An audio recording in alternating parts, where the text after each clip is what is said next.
De retour dans l'Africa Newsroom, nous sommes toujours en compagnie de nos éditorialistes Djemal Taleb et Alfred Chango. Et puis nous avons été rejoints par un autre éditorialiste, Mahamé Traoré. Bonsoir Mahamé. Bonsoir à tous. Ouvrons sans plus tarder notre dossier du jour.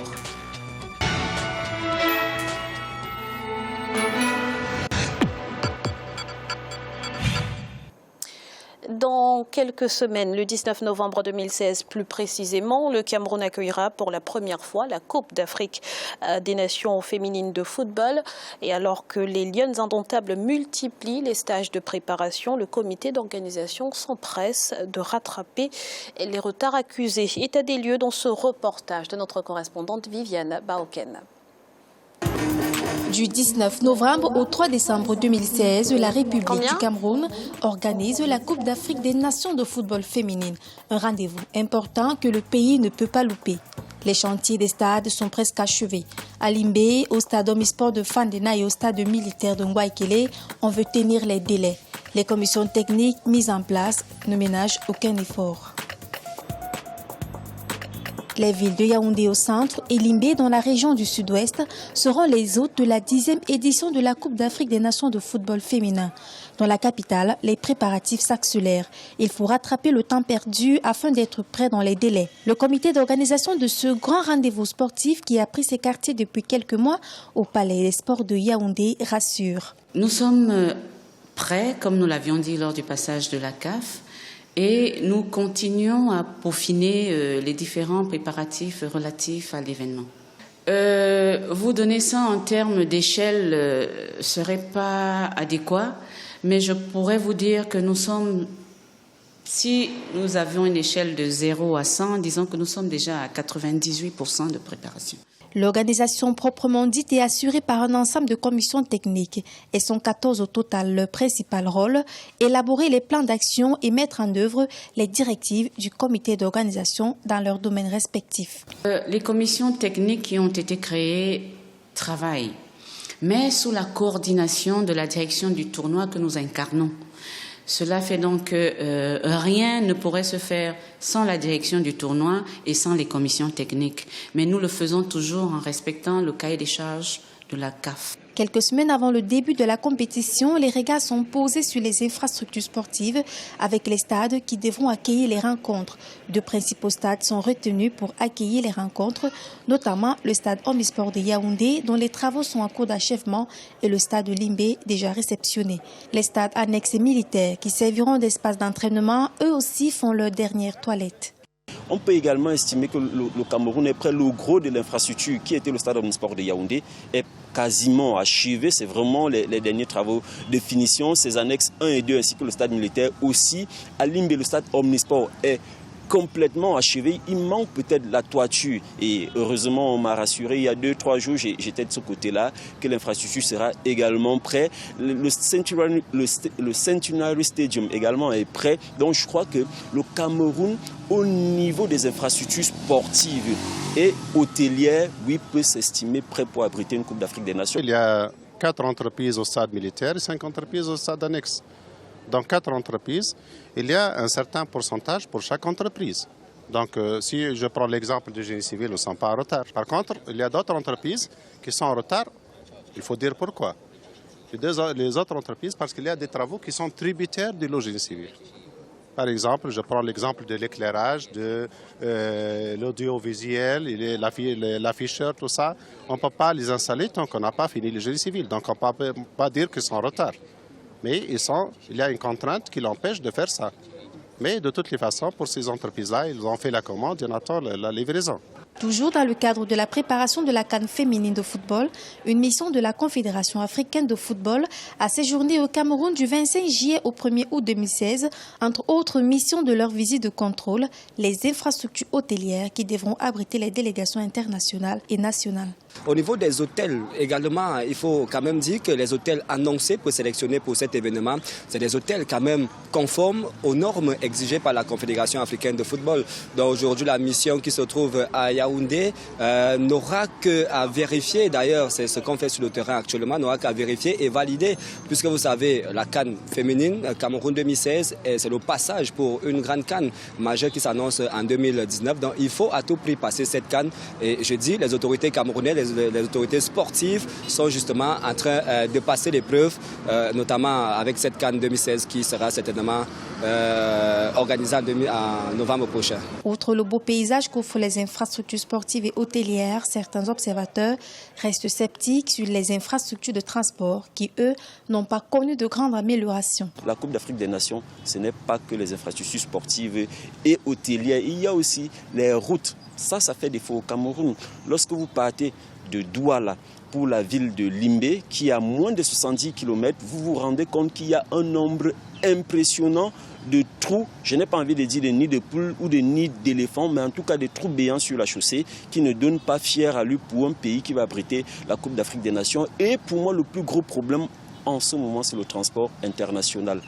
On a connu un gros couac il y a quelques semaines avec l'organisation d'un match international des cadets. Les Kenyans qui étaient venus au Cameroun devaient disputer un match contre l'équipe nationale des cadets au stade Omnisport de Bafoussam. Le match a dû être délocalisé simplement parce qu'il n'y avait pas un aéronef à la disposition des Kenya pour un pays qui va abriter une Coupe d'Afrique des Nations, qui doit abriter une Coupe d'Afrique des Nations dans 2 mois seulement. C'est assez inquiétant. La Coupe d'Afrique des Nations de football, c'est aussi un moment de réjouissance populaire et de brassage de culture. Pour l'occasion, le comité d'organisation envisage de mettre en place un grand village de la CAN afin de réunir les différentes cultures présentes au Cameroun durant la compétition. Nous aurons une fan zone dans nos villages CAN où les matchs seront retransmis pour ceux qui n'ont pas pu arriver dans les stades. Et maintenant, après les matchs, par exemple, le soir, il faut trouver un espace où tout le monde vient se réjouir, tout le monde vient échanger, tout le monde vient partager. Donc voici un peu l'esprit qui animera les villages CAN. Après les réjouissances, place aux rencontres et le Cameroun qui affrontera l'Égypte en match d'ouverture mesure bien le challenge. À quelques semaines du début de la compétition, les Lions indomptables poursuivent leur stage. Même si les regroupements se sont effectués sans les titulaires de l'équipe, le coach Enongachu compte sur la cohésion de son équipe qu'il connaît depuis plusieurs années. Le Cameroun, qui abrite pour la première fois une Coupe d'Afrique des Nations de football féminine, déploie ses meilleurs atouts pour la réussite de cet événement. Messieurs, vos impressions après ce qu'on vient de voir, le Cameroun sera-t-il prêt dans les délais, Djemal? Je n'en sais rien. J'ose croire que si la CAF continue à superviser les travaux sérieusement, le sujet nous montre qu'ils ne sont pas prêts, que des efforts sérieux sont encore à faire et que même le génie civil n'est pas terminé. Alors, en même temps, des exemples comme ça, on en a déjà connus. On a connu les Jeux olympiques en Grèce et on avait tous craint 2 mois avant que ça n'allait pas être fait. Ça c'est quand même fait, c'est-à-dire qu'il y a toujours la capacité des entreprises, des États de mettre le turbo les derniers mois pour arriver à rattraper un retard considérable. J'ai du mal à penser que le génie des Camerounais ne va pas pour une fois encore de plus s'exprimer et sprinter pour faire l'impossible. Je l'espère en tout cas. Mais en effet, quand on voit le sujet, il y a de quoi s'inquiéter. D'ailleurs, il m'a semblé, de ce que j'en discute avec mon voisin, que la CAF est aussi inquiète. Mahamé ? Oui, c'est toujours problématique lorsque un pays organise une CAN. C'est vrai qu'on court derrière le délai. Il y a, l'entrepreneur l'a si bien dit, il y a des travaux qui sont tributaires de l'autre. Ça fait qu'il y a pas mal de retard dans les livraisons des différentes infrastructures. C'est que sur ce qu'on voit, c'est que le gros œuvre, ce qu'on dit, les grosses infrastructures, eux, sont déjà prêtes. Maintenant, il reste le second œuvre qui est en cours. Les questions de retard, on l'a vu aux Jeux Olympiques au Brésil, par exemple, la Coupe du Monde du Brésil, la question s'est posée. J'ai envie de dire que le Cameroun n'a pas le monopole, même si c'est vrai qu'on a un devoir d'exemplarité et de tenir les délais, bien évidemment. Mais encore une fois, aussi, je souhaiterais un peu être moins méchant avec le Cameroun. C'est un pays qui a un grand paradoxe, qui malgré le fait que c'est un grand pays de football, depuis Yaoundé 72, ils n'ont pas organisé de grandes compétitions. J'ai envie de dire que tout ça c'est nouveau pour eux, parce qu'une CAN c'est des stades, le système hydraulique, le système hôtelier, le système aéroportière, même si c'est une CAN féminine, mais je pense que ça leur sert d'essai avant la CAN 2019 qui aura lieu bientôt. Alors la compétition débutera donc officiellement le 19 novembre 2016, dans quelques semaines. Alfred, quelles sont selon vous les équipes favorites les plus attendues lors de cette compétition? Bon, avant de répondre à votre question, Graziella, encore une pensée pour Rigobertson, puisqu'il s'agit de football, la football féminin, donc encore Absolument. Une pensée pour lui. Alors, quelles sont les équipes favorites? Moi, je vous vois en premier l'équipe du Nigeria, qui a une équipe très compétitive, qui se défend très très bien dans les compétitions internationales. Je la vois favorite en tout cas de cette compétition. Il y a les Camerounaises qui ne sont pas mal du tout. Et puis, bon, viennent les autres, qui les accompagnent en règle générale, en espérant que les Congolaises tirent leur épingle du jeu. Mais bon, moi, c'est vraiment le Nigeria que je vois comme favorite de cette compétition.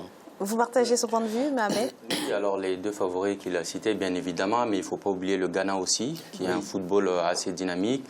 Le Mali, ces dernières années, il y a beaucoup d'efforts qui sont faits pour que le football féminin puisse dorénavant être dans le carré d'as et non être éliminé. Mais au-delà de ça, il y a une particularité aussi à cette CAN. Il y a l'Égypte qui envoie une équipe féminine. Alors c'est les balbutiements du football féminin du côté de l'Afrique du Nord, le Maghreb. Donc ça, c'est quelque chose qu'il faut saluer. Donc je pense que c'est un aspect qu'il faudra bien suivre pendant cette compétition. Alors certains, pour revenir sur les Lions indomptables du Cameroun, certains disent que l'équipe féminine représente du mal à ce jour l'espoir du football camerounais. Est-ce que vous partagez ce point de vue? Ou non, enfin, oui et non à la fois. C'est-à-dire qu'on a habitude de regarder et d'admirer l'équipe du football masculine du Cameroun. Et le Cameroun reste tout de même s'il n'a pas une grande tradition d'organisation des coupes de football, il a tout de même une tradition de les gagner très souvent, ou en tout cas d'aller très loin et de donner des exemples absolument remarquables comme équipe de football. Elle l'a fait pour la Coupe du Monde, elle l'a fait pour la Coupe africaine. La question de la féminisation donc de l'équipe elle-même est aussi une réalité. Je crois que, et ça je parle encore une fois sous le contrôle de mes deux contradicteurs, parce que je suis moi-même pas un très grand spécialiste du football, mais tout porte à croire que l'équipe du Cameroun est aussi une grande équipe de football. Vous parlez de l'Égypte, mais enfin le Cameroun reste tout de même une grande équipe, et je pense de ce point de vue-là que je n'ai pas inquiet. Mais en général, moi j'ai toujours la tendance à me dire, quand il y a les Camerounais, il faut toujours se méfier, ils s'en sortent d'une manière ou d'une autre. Mais quels sont les points forts de cette équipe camerounaise? Les principales qualités de cette équipe, d'abord, du point de vue individuel, ce sont des joueuses qui font parmi les meilleures en Afrique. Il y en a certaines qui sont professionnelles. Je pense que la dernière meilleure joueuse africaine, elle est camerounaise. Absolument. Mais au-delà de ça, il y a aussi leur participation aux différentes compétitions de football féminin, où il y avait les équipes U20 qui sont aussi qualifiées à la Coupe du Monde, par exemple. Donc je pense qu'au moins, ils ont emmagasiné des expériences que, par exemple, le Mali n'a pas en termes de participation à des compétitions internationales. Donc ça, c'est un atout pour l'équipe du Cameroun, un peu pour le Nigeria aussi et le Ghana. Alfred? Non, mais moi je dirais, le problème général, global du football camerounais, c'est la question de l'organisation de ce football au niveau de la fédération. On a fait des efforts pour que l'équipe nationale, ou les équipes nationales, mais l'équipe nationale féminine puisse ne pas souffrir de ce que l'équipe masculine subit depuis des années. Pour les mettre dans les bonnes conditions de participation à ces différentes compétitions. Et si ça continue comme ça, effectivement, les joueuses sont compétitives. Elles aiment ce qu'elles font, elles sont très bien encadrées. Mais il faut que l'intendance suive. Et de cette manière-là, je pense effectivement qu'elles peuvent continuer à aller loin, par rapport au football masculin qui attend toujours la dernière minute pour régler le problème d'intendance. Parfois, les entraîneurs partent avant le début de la compétition ou les joueurs refusent de jouer parce que les primes des matchs ne sont pas payées.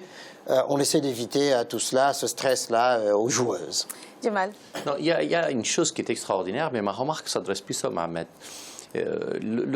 Les équipements dans nos pays manquent. Il est évident qu'on n'a pas de gros équipements, que l'investissement dans le football, malheureusement, n'est pas une grande habitude chez nous, hélas, parce que c'est pourtant un levier économique et politique important, et puis surtout, c'est un levier social, et donc c'est regrettable. Mais la chose qui me surprend toujours, c'est que nous n'avons pas de grands agents de footballeurs. Nous n'avons pas de grands clubs de football, alors même que nous sommes le continent qui envoie le plus de footballeurs professionnels au monde. Et quand vous avez de grands footballeurs en Europe, ils sont souvent africains ou d'origine africaine. C'est ce paradoxe que je ne comprends pas, encore une fois. Je mets de côté les équipements, encore une fois, parce que les équipements, c'est une politique publique, elle ne suit pas, mais enfin, on ne va pas ici décrire la médiocrité de nos politiques publiques dans nos États. Mais ce qui est paradoxal, c'est que les gens ne s'organisent pas par eux-mêmes pour être en mesure de mettre des clubs de football de qualité capables d'avoir un championnat, par exemple, de bon niveau. Allez-y, très rapidement, Mohamed. Très rapidement sur cette question, effectivement, c'est une question qui attire l'attention de tout le monde.